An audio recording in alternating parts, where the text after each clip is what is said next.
She stood at the front of the first-class cabin, her smile practiced but strained as she handed out meals to passengers. When a young black boy, no older than 10, politely asked for his meal, her expression shifted. A flicker of disdain crossed her face. "Sorry, we're out," she said curtly, moving on without a second glance. The boy's father, seated beside him, froze, his eyes narrowing. What she didn't know was that this man wasn't just any passenger.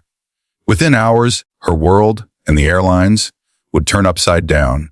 This story unfolded on a flight from New York to London, observed by passengers who shared their accounts from cities across the USA and UK.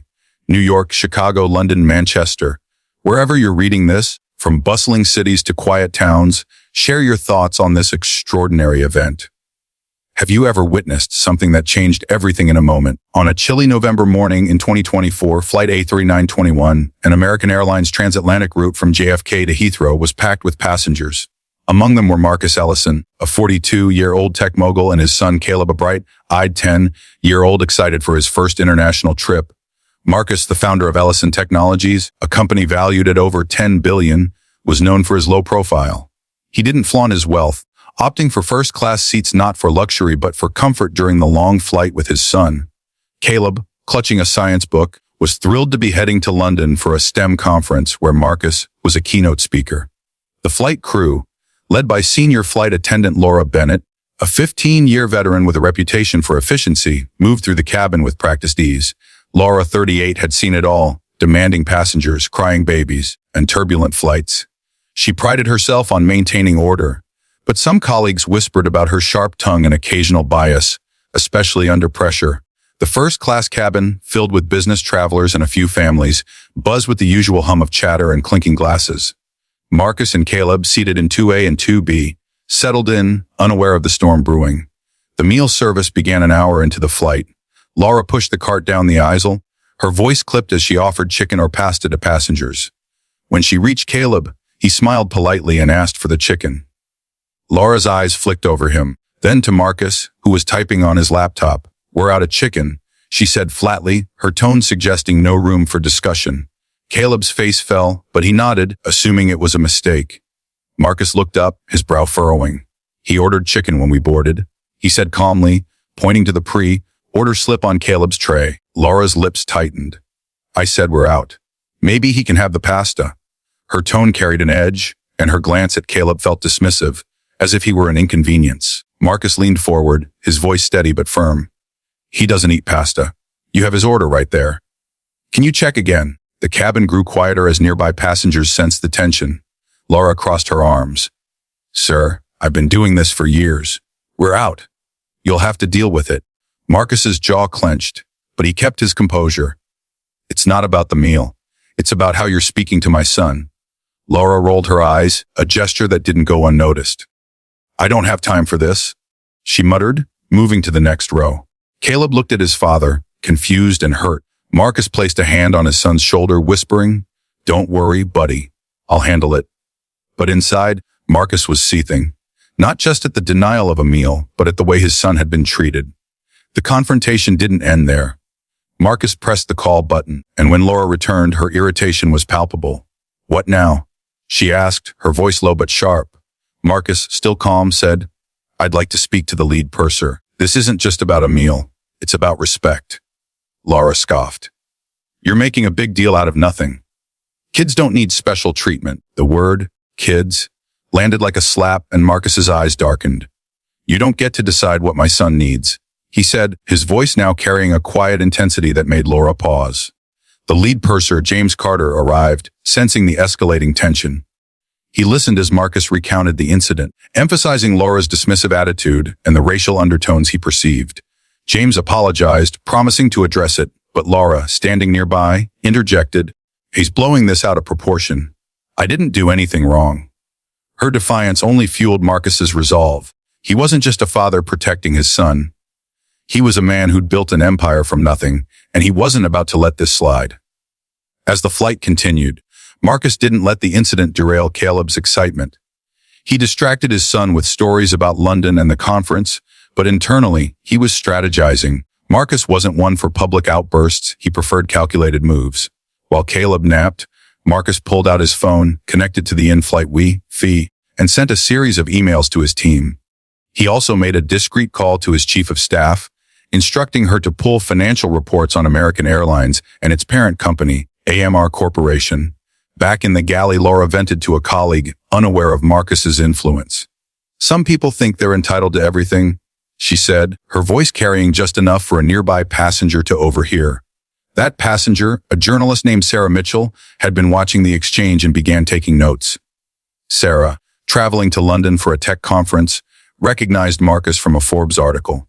She knew he wasn't just any passenger, and the incident piqued her interest. By the time the plane landed at Heathrow, Marcus had a plan. He and Caleb disembarked, and Marcus made a call to his board of directors. "I want a meeting with AMR's leadership today," he said, his voice calm but unyielding. His team, used to his decisive nature, sprang into action. Meanwhile, Laura went about her post-flight duties, oblivious to the storm gathering. She assumed the incident was over, just another complaint from an overly sensitive passenger. In London, Marcus and Caleb checked into their hotel, but Marcus's mind was elsewhere. His team had already reached out to AMR's executives, leveraging Marcus's reputation as a tech titan with deep financial connections. By late afternoon, Marcus was in a conference call with AMR's CEO, David Reynolds, and several board members. The conversation was tense but professional. Marcus didn't raise his voice, but his words were razor sharp. "Your employee disrespected my son, and I suspect it was because of his race. I don't tolerate that, and neither should you." Reynolds, caught off guard, promised a full investigation. But Marcus wasn't interested in promises.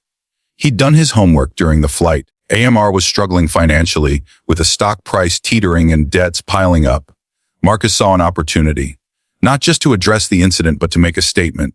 "I'm prepared to buy a controlling stake in your company," he said, his voice steady. "And I'll do it before the markets close tomorrow." The boardroom fell silent. Marcus wasn't bluffing. Ellison Technologies had the cash reserves, and Marcus had already mobilized his investment team to analyze AMR's vulnerabilities. By evening, his team had quietly begun purchasing shares through shell companies, a move that sent ripples through Wall Street. Sarah Mitchell, the journalist, caught wind of the unusual trading activity and began digging, connecting the dots between the flight incident and Marcus's moves. Back at the hotel, Caleb asked his father why he'd been so quiet. Marcus knelt down, looking his son in the eye. "Sometimes people treat you unfairly because of how you look, but we don't let that define us. We stand up, and we make things right." Caleb nodded, not fully understanding but trusting his father's resolve. By the next morning, the financial world was buzzing. Marcus's team had acquired 51% of AMR's shares in a lightning-fast deal valued at $2 billion. American Airlines was now under his control. The news broke on X, with Sarah Mitchell's article going viral. "Flight attendant denies black-child meal. Father buys airline in response." The post garnered millions of views, with passengers from the flight corroborating the story.